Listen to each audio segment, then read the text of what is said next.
ओम शांति। आज के वरदान, बाप दादा के वरदान अपने मीठे बच्चों के प्रति। डेट 20 सितंबर 2024। वरदान है, बाप के संस्कारों को अपने ओरिजिनल संस्कार बनाने वाले शुभ भावना शुभ कामना धारी भव। बाप के संस्कारों को अपने ओरिजिनल संस्कार बनाने वाले शुभ भावना शुभ कामना धारी भव। कोई लड़की लोगों को शादी करके दिया जाता है। माँ बाप के घर में उनका एक संस्कार रहता है जो जन्मते ही आता है। लेकिन जब पति के घर में जाते हैं शादी करके, पति जैसे रहते हैं, उनका पति माना परिवार जैसा रहता है, वैसे अपने संस्कारों को चेंज करना पड़ता है। वही भले कपड़े के बारे में हो, भोजन बनाने के बारे में हो, कभी कभी लैंग्वेज भी चेंज करना पड़ता है। कोई कोई पहले गरीब घर में रहते हैं, शादी होने के बाद धनवान के घर में जाते हैं, तो सिचुएशन के अनुसार संस्कार चेंज करना पड़ता है। ऐसे ही हम ब्राह्मण बनने के पहले, बीके बनने के पहले हमारा वैरायटी संस्कार हो सकता है। लेकिन हमने अभी चॉइस किया है कि हमको ब्राह्मण बनना है, ईश्वरी जीवन को अपनाया है, तो उसके अनुसार हमको संस्कार चेंज करना पड़ेगा ना। इसे लौकिक में भी कोई देखते हैं, नॉर्मल व्यक्ति है, वो पैंट शर्ट पहनता है, घूमता है, सभी करता है। एक बार उन्होंने ब्राह्मण बनने का डिसाइड कर दिया, तो उनका ड्रेस चेंज होगा। जैसे चाहिए वैसे वो भजन खाने के लिए जा नहीं सकता है ना। इसी ही बाबा कहते अपने निराकार संस्कार में चेंज करो। अभी तक हमने बात किया तन के बारे में, अभी निराकार संस्कार में चेंज करो। तो इसके पहले क्या संस्कार है? किसी ने कुछ कह दिया तो फीलिंग आता है, किसी ने कुछ निंदा कर दी, उसका प्रभाव आ जाएगा, है ना। और किनारा करने का माना, कोई कोई लोग रहते हैं जिनसे हमका नहीं बनता है, उनको साइड लाइन करना, नहीं तो हम ही साइड लाइन हो जाना। जैसे कि हम छोटेपन में थे, गरीब घराने में जन्म लिया था, धनवान वालों के घर में जाने के लिए हमको थोड़ा मन अच्छा नहीं लगता था, इसलिए ज्यादातर हम वहां जाते नहीं थे। क्योंकि वहां जाते ही हम गरीब करके कोई बात नहीं करते थे ना। लेकिन जब बढ़ते गए, बेंगलुरु में गए, लोगों के साथ कैसे रहना है, बात करना, ऐसे भी समझ में आ गया, अनुभव हुआ, तो थोड़ा धन भी बढ़ता गया, लोग भी ऐसे एक्सेप्ट करने लगे, आसान हो गया। बाबा के घर में आने के बाद भी टीचर लोगों के साथ कैसे रहना है, स्टूडेंट लोगों के साथ कैसे रहना है, ब्राह्मण परिवार वालों के साथ कैसे रहना है, ये भी तो संस्कार चेंज करना पड़ेगा ना। नहीं तो सेवा में आगे नहीं बढ़ सकते हैं। तो ऐसे किसी को किनारा करना या खुद किनारा बन जाना, कॉर्नर, मेरे से नहीं होता। किसी किसी आत्मा को कहते हैं आप ज्ञान सुना, नहीं नहीं नहीं नहीं नहीं, हमारे से नहीं होता है, डर लगता है, किसी ने कुछ क्वेश्चन पूछ लिया तो पहले ही नहीं होता है करके अपने में स्मृति लेकर आते हैं और कहते हैं ये मेरा संस्कार है। गुस्सा करना, अहंकार में आना और परचिंतन करना, वो ऐसे करते हैं ऐसे करते हैं, किसी किसी का बात सुनना, ईश्वरीय परिवार में आने के बाद भी दुनिया के न्यूज़ लेना बहुत अच्छा लगता है, किसी किसी का संस्कार। और बाद में क्या कहते हैं, मेरा तो पहले से ही छोटेपन से ऐसे संस्कार है, लेकिन अभी क्या हो। ओके। लौकिक में ब्राह्मण बनने के पहले हर रोज पानी पूरी खाते थे रोड साइड में। अभी तो ब्राह्मण हो ना, अभी खा नहीं सकते हो। पहले फिल्म थिएटर में जाते थे, अभी जा नहीं सकते हो ना, क्योंकि ये वृत्ति को आपने सिलेक्शन किया है। तो जो सिलेक्शन किया है उसके अनुसार करना पड़ेगा। ठीक है। ये नहीं करना है, ओके, करना क्या है। तो बाप का संस्कार क्या है। बच्चे, ड्रामा के अनुसार जिस दिन आपके सामने कोई भी आत्मा आए, उनको शुभ भावना शुभ कामना रखना, मुझे देना है। क्या देना है। ईश्वरी शक्तियों को देना है, उनको भगवान के सुख का अनुभव हो। हाँ, अनुभव हो करके इसे आपको मुख से कहना, पॉम्पलेट्स देना, टोली देना, ज्ञान सुनाना, ओके, ऐसे चांस है तो दे दो, मना नहीं है। वो नहीं होता है तो भी आंखों द्वारा, मुस्कुराहट द्वारा, संडे बाबा ने मुरली में कहा ना, संकल्प द्वारा, शुभ भावना शुभ कामना द्वारा ईश्वरी शक्ति को फ्लो करो। जो भी सेवा बाबा कहता है, भले ध्यान सुनाओ, भले ब्रह्मा भोजन बनाओ, ब्रह्मा भोजन परोसो, जो भी करो, सेवा का फल मिलना चाहिए, तो वहां भगवान की शक्ति होना चाहिए। तो सदा यही शुभ भावना शुभ कामना रखना, सारे विश्व के प्रति भगवान का पहचान मिले, भगवान का प्रत्यक्षता मिले।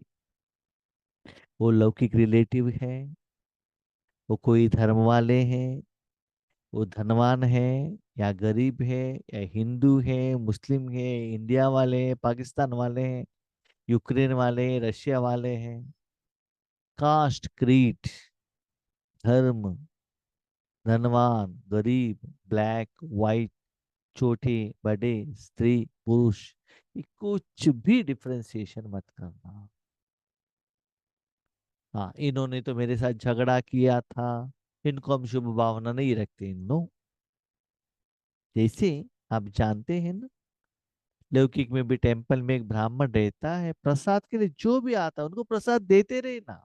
कोई भी भक्त हो, पूजा के लिए आता है, उनके नाम पर पूजा करना वो उनका जिम्मेदारी है, भले लौकिक में उनके साथ जो भी रिलेशन है।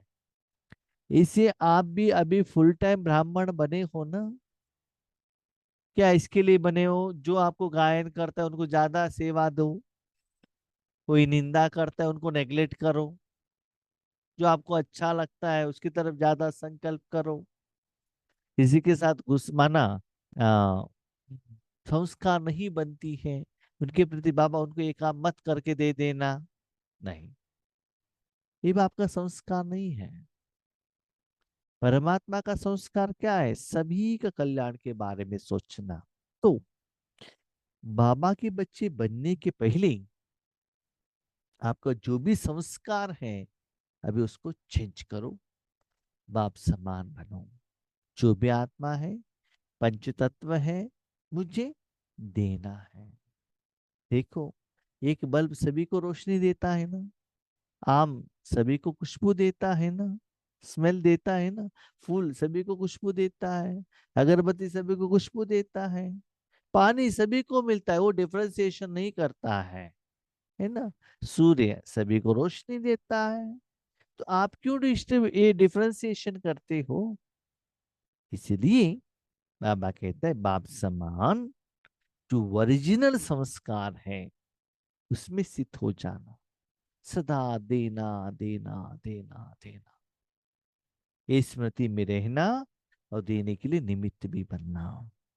अभी तक कई बच्चों में फीलिंग के, किनारे करने के, परचिंतन करने व सुनने के भिन्न भिन्न संस्कार हैं, जिन्हें कह देते हो कि क्या करें, मेरे ये संस्कार हैं, ये मेरा शब्द ही पुरुषार्थ में ढीला करता है, मेरा संस्कार है।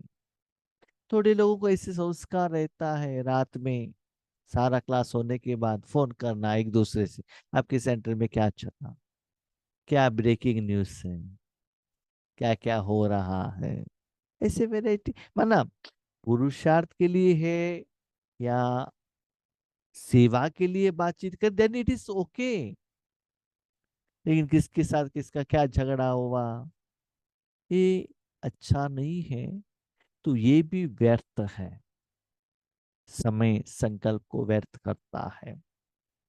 तो इससे भी बाहर आ जाओ, बाप समान बनो।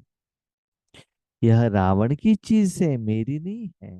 ये मेरा कहते हो ना, ये रावण का है, आपका नहीं है। तो रावण का चीज क्यों अपने पास रखते हो? जितना रखते हो ना, उतना आपको वो दुख दर्द देगा। इसलिए रावण की चीज को अपना मत, अपने पास मत रखना, राम का रखना। जैसे सीता अशोक वन में थी, उनके साथ में राक्षस लोग थे, रावण भी था, लेकिन मन में राम था ना। कितना साल रावण की लंका में रही, लेकिन मन में सदा राम थे। एक ना एक दिन राम आएगा। तो वैसे ही भले आपका तन कलयुग में है, दुख दुखी दुनिया में है, लेकिन मन सदा शिव बाबा का, कर्म करने में, ड्यूटी निभाने में, कर्तव्य निभाने में, सेवा में निमित्त बनने में सदा अपने को व्यतीत करना। लेकिन जो बाप के संस्कार हैं, वही ब्राह्मणों के ओरिजिनल संस्कार। आपका संस्कार क्या है? देना। किन को देना? सभी को देना, सारे विश्व को देना, सारे शक्तियों को देना। सूर्य किसको रोशनी देता है, कितना देता है? सभी को एक ही जैसे देता है, लेने वालों के ऊपर। टीचर सभी लोगों को लेसन सिखाता है, लेकिन स्टूडेंट्स के ऊपर डिपेंड होता है, जो कितना लेता है, कितना होमवर्क करता है, दोबारा कितना क्वेश्चन पूछता है, क्लैरिटी ले लेता है ना। ऐसे ही बाप का संस्कार ही ब्राह्मणों का ओरिजिनल संस्कार है। तो वो संस्कार क्या है? वह संस्कार है विश्व कल्याणकारी शुभ चिंतन धारे। कोई सेंटर का चिंतन, ये कल्याण, जोन का कल्याण, परिवार का कल्याण, अपने शरीर का कल्याण नहीं, विश्व कल्याण, वो भी शुभ चिंतन, सदा शुभ चिंतन चलता रहे। क्या है शुभ? इस दुनिया में हर एक को जो भगवान का शक्तियों को पहचान पहुंचाते हो, वही है शुभ। जब भगवान की शक्ति इस दुनिया में आकर पहुंचता है, तभी तो इस दुनिया का कल्याण होता है ना। तो हर आत्मा को कैसे पहुंचाएं, हर जड़ साधन को कैसे पहुंचाएं, इसके लिए अपने पुरुषार्थ को कैसे चेंज करें, कैसे मेरा संस्कार में चेंज करूं, कैसे आत्मा को पावन बनाएं, उसके लिए नया नया विधि को कैसे अपनाएं। तो मुझ में क्या कमी है, ताकि विश्व कल्याण के लिए मैं सदा निमित्त नहीं बन सकता हूं। तो ऐसे शुभ चिंतन करते रहना, वो चिंतन को मन में धर कर उसके बारे में चिंतन करना।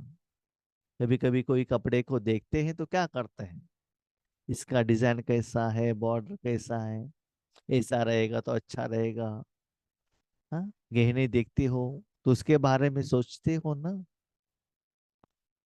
बच्चों को मन में रखते हो तो सोचते हैं ना, मेरा बेटा ऐसा रहेगा तो अच्छा रहेगा। तो अभी शुभ चिंतन को धरो मन में, सबके प्रति शुभ भावना, शुभ कामना धारे, हर एक के प्रति शुभ भावना रखो। हाँ, ऐसे भी नहीं, जब योग पर बैठते हो तब सभी शुभ भावना, शुभ कामना, योग होने के बाद झगड़ा, गुस्सा, ऐसा भी नहीं। सेंटर में जाते, योग पर बैठते, हाँ ग्लोब के ऊपर बैठा हूँ, सबको किरणें दे रहा हूँ, आधा घंटा। बाकी 23.5 आवर पति के साथ झगड़े, बच्चों के साथ झगड़े, हाँ? मन में मुख से झगड़ा करेंगे तो पता चलेगा करके, वो ये ऐसे करती है, ऐसे करती है, वो ऐसा नहीं करना चाहिए। तो क्या हुआ? मुख से बोला हुआ बात भी कर्म बनता है, मन से निकला हुआ संकल्प भी कर्म बनता है ना। इसलिए सदा हर एक के प्रति देने का भाव रखना। ओके। एक ही बार जैसे आपने सोचा संस्कार चेंज नहीं हो सकता है, agree. Slowly slowly slowly change करो ना। एक ही बार हमको क्लास करने को आया क्या? नहीं है ना। मेरा अनुभव मैं आपको कह रहा हूँ। एक ही बार 10-15 मिनट योग करने को भी नहीं होता था, आज करते करते करते करते प्रैक्टिस हो गया। पहले कोई सेवा केंद्र पर जाते थे, एक दिन का बट्टी करना मुश्किल होता था। जब स्टार्टिंग में बाबा भेजते थे सेवा के लिए, एक ही सेवा केंद्र पर 2 बार 3 बार होने के बाद नेक्स्ट क्या क्लास करें? ऑलरेडी 2-3 बार तो हो गया है यहाँ। जो भी स्टॉक था खत्म हो गया, अभी क्या करे? वो संकल्प चलता था। लेकिन अभी वो संकल्प नहीं है। क्यों? जितना भी स्टॉक हो, लेकिन जो भी सेवा करना उस समय बाबा के साथ जुड़ना है। हमारे पास जितना स्टॉक है उससे कोई मतलब नहीं है। उस समय दुनिया में बाबा क्या देना चाहता है आगे वाले आत्माओं को, तो बाबा के साथ जुड़ना। तो आज की वरदान पढ़ने के पहले भी मैं सोच रहा था कि 4-5 लाइन कैसे आधा घंटा एक्सप्लेन करेंगे। बाद में पता चला बाबा ने विशेषता दिया है ना, उस समय बाबा के साथ जुड़ेंगे तो आ जाएगा। तो बहुत सारे लोग कहते हैं कि विशेषता हमारे में नहीं है। यस, बाबा किसी किसी को कुछ कुछ विशेषता देता है। अभी देखो राजू भाई जी को मुरली कहाँ कैसे सेट करना, वो राजू भाई बाबा द्वारा वो काम करता है। और हमारा सूरज भाई का विशेषता अलग है, शिवानी बेन का अलग है, माना अलग अलग रूप में बाबा ही वो विशेषता भर देता है। तो बाबा का जिम्मेदारी है, तो हमको चिंता करने का जरूरत नहीं है। उसी टाइम पर वो आकर अपना काम कर लेता है। को पता चलना चाहिए, एहसास होना चाहिए। तो एक में जो विशेषता है वो दूसरे नहीं कर सकते हैं, है ना। इसीलिए बाबा कहते हैं बच्चे, सभी के प्रति शुभ भावना शुभ कामना रखना। हम कभी कभी क्या सोचते हैं जानते हो? शुभ भावना माना किसी को प्रमोशन मिले, इंक्रीमेंट मिले, जॉब मिले, घर मिले। दिस इज नॉट शुभ। ठीक है, जिंदगी जीने के लिए उनको चाहिए, मिलना चाहिए, देन इट इज ओके। लेकिन हर एक को भगवान का पहचान मिलना, उस सुख को वो अनुभव करना, उनको एहसास होना, दैट इज शुभ। यही बाबा कहता है। उसके लिए संकल्प भले करो स्थूल के लिए, उसके साथ जो भी आत्मा के प्रति भगवान का नजदीक में जाके भगवान के सुख का अनुभव करो। अपनी जिंदगी में थोड़ा बैक में आ जाना, देखना अपने इस शरीर में आपने जो जो किया, भगवान के साथ का जो सुख में जो खुशी मिलती है, और किसी किसी में भी नहीं मिलती है ना। तो वो सुख सभी को मिलना चाहिए ना। संकल्प तो आप करो, देने के लिए मैं बैठा हूं ना, मैं हूं ना, चिंता मत करो। अब एक स्लोगन है ना फोटो पे, मैं बैठा हूं तुम चिंता मत करो। माना जिम्मेदारी मुझे दे दो, मन मेरे हाथ में दे दो, अब चुप रहो। जैसे अपने कोई पेशेंट रहता है, रिश्तेदार रहता है, बड़े हॉस्पिटल में एडमिट करते हैं, वहाँ के डॉक्टर लोग क्या करते हैं, ठीक है हम देखेंगे, आईसीयू में रखा है, 24 आवर्स निगरानी में है, हम घर चले जाइएगा।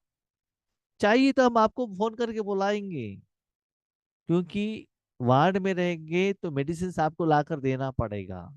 यहाँ कुछ भी नहीं है, उतना इमरजेंसी हम फोन करके बुलाएंगे। आप आएंगे तो भी आप पेशेंट को देख नहीं सकते हैं, क्योंकि फुल हमारे निगरानी में रहेंगी। ऐसे ही अपने जिंदगी, अपने परिवार का जिंदगी सब भगवान को सौंप दो। फिर बाप दादा को कहो बाबा आप देख लो, तब देखो अपना जिंदगी कितना सुंदर होता है, आप कितना फ्री होती हो। लेकिन मैं इस मन से ऐसे बांध कर रखे मेरा परिवार है, मेरे पति है, मेरे बच्चे हैं, मेरे जॉब है, मेरा काम है, मेरा लोन है। क्यों अपने मन में? ठीक है, वो सभी निभाना है, ऐसा नहीं कि नेग्लिजेंस करो, ऐसा नहीं है। ओके, सब कुछ निभाओ, लेकिन भगवान के ऊपर वो जिम्मेदारी सौंप कर एक सर्वेंट बनकर निभाना, मालिक बनकर नहीं निभाना। मालिक बनेंगे ना तो जिम्मेदार आप होंगे। जब हम लोग की कंपनी में रहते थे ना, मालिक को कहकर किसी को, हमने किसी को लोन दिया, क्रेडिट में दिया प्रोडक्ट, उन्होंने पेमेंट नहीं किया तो जिम्मेदारी हमारा नहीं है। हमारे जिम्मेदारी, रिस्क एंड रिस्पॉन्सिबिलिटी के आधार पर किसी को लोन दिया, क्रेडिट दिया, उन्होंने पेमेंट नहीं लिया दिया, तो हमको डांट खाना पड़ता था। इसलिए अपना जिंदगी हो और किसी का भी जिंदगी हो, आप रिस्पॉन्सिबिलिटी नहीं लेना, बाबा को सौंप देना, तब देखना बाबा कैसे परिवर्तन करता है। स्लोगन, जिनमें समर्थी है वही सर्व शक्तियों के खजाने का अधिकारी है। समय के अनुसार बाबा कहते समा अर्थ, किस समय क्या करना है। योग के टाइम पर योग ही करना है, क्लास के टाइम पर क्लास ही करना है, ब्रह्मा भोजन के टाइम पर ब्रह्मा भोजन ही करना है। कभी कभी बाबा के साथ झगड़ा करना है, झगड़ा ही करना है बस। किस समय क्या करना वही करना है। हर रोज समा अर्थी चेंज होता है ना, उस दिन के अनुसार। जैसे जो भोजन आता है उसको वैसे ही खाना पड़ता है और खिलाना पड़ता है ना। इसीलिए जिन आत्मा में समर्थी रहता है कि किनको कितना कैसे किस विधि से क्या देना है, उसके अनुसार सम अर्थ इक्वल रूप में समझकर कर्म करते हैं, उनको सर्व शक्तियों का खजाना बाबा उसका अधिकार देता है। देख लीजिएगा, कोई पिता अपने जो तिजोरी का चाबी है ना, अपने बच्चों को नहीं देता है और पति भी पत्नी को नहीं देते। जब उनको पता चलता है कि मैं जिनके हाथ में चाबी दे रहा हूं, अभी वो फुल एबल हो गया है, अभी उनको निर्णय करने को आता है कि कितना देना है, कैसे देना है, किनको दान करना है, किनको लोन में देना है, मेरा जायदाद को ये ठीक से निभा सकता है करके, जिनमें जब को अनुभव, एहसास, कॉन्फिडेंस आता है, तभी अधिकार देता है। ऐसे ही भगवान भी आपको मास्टर सर्वशक्तिवान कब यूज करता है? जब आप निस्वार्थ हो, निमित्त हो, निर्माण हो, निर्माण हो, शुभ भावना युक्त हो, शुभ कामना युक्त हो। बाबा का जायदाद लेकर मेरे बच्चे करके देते जाएंगे तो बाबा क्या करे बताओ? वो सभी चेक करते हैं ना, बाबा तो सभी को देने के लिए आपके हाथ में दिया, आप अपने सब कुछ अपने बच्चों के लिए यूज किया, तो उसके लिए कहानी है। एक बार एक व्यक्ति रहता है, बिजनेसमैन, वो छोटेपन से बहुत बहुत गरीब रहता है। तो अपने एबिलिटी से एक उस गांव में क्लॉथ शॉप रखता है, बहुत धन कमाता है। उसके बाद उनको एज होता है, उसके बाद वो सोचता है कि मेरा सारा जायदाद मैं किसको दूं। वो तो जो भी उनके पास जो प्रॉपर्टी है ना, उनका खुद का कमाई है, वो किसी को भी दे सकता है। अगर उनको दादाजी से पिताजी से तो नहीं आया, तो उनको तीन बेटे हैं, बहुत पसीना निकाल कर उन्होंने कमाई किया है। तो तीनों बेटे को बुलाता है और कहता है देखो, मैं 1,000 रुपए दे देता हूँ, शाम तक इस 1,000 को खर्चा करके आना है। तो तीनों लोग लेकर जाते हैं। ये क्या करता है कि फर्स्ट टाइम जिंदगी में पिताजी ने पैसे दिया है बिना पूछे।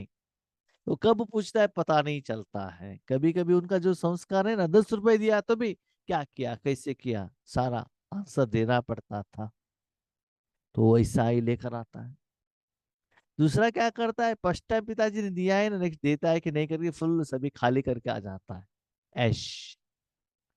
और तीसरा क्या करता है, 500 रुपए में घर में जो चाहिए वो आइटम लेकर आता है, ग्रोसरी वेजिटेबल सभी, और 500 रुपए बचा के आता है।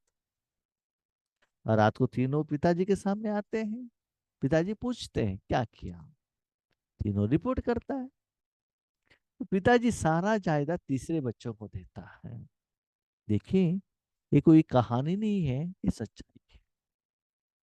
तो बाबा भी हमको ऐसे कोई साधन, शक्तियां हमारे हाथ में देता है, चक करता है, भले धन हो, भले शक्तियां हो, भले ज्ञान हो, बाबा देकर चेक करता है ये बच्चे उसको कैसे यूज करता है। अब जब छोटेपन में थे ना, माँ 10 रुपए देती थी, आगे शॉप में जाकर सोप लेकर आओ, लेकर आ गया, ठीक से चेंज दे दिया, नेक्स्ट 20 रुपए, नेक्स्ट 100, नेक्स्ट 500, मैंने उनको कॉन्फिडेंस आता था ना। तो वैसे ही बाबा भी आपको टेस्ट करता है। तो जब सारे टेस्ट को आप पास हो जाते हो, तब सर्व शक्तियों का ताला चाबी भगवान आपके हाथ में देता है। बच्चे अभी अधिकार ट्रांसफर कर दे, जिनको चाहिए आप दे दो, है ना। पति का एटीएम कार्ड पत्नी के हाथ में आ जाएगा, उसके पहले सिर्फ पर्स मिलता है, एटीएम कार्ड भी नहीं मिलता है, उसका पिन नंबर भी नहीं मिलता है। तो वो मिलने के लिए पति को गारंटी रहना चाहिए, यस, भरोसा रहना चाहिए, तभी तो मिल जाएगा। ठीक है। तो चेक करो भगवान के साथ आप कैसे हो। कि ओम शांति।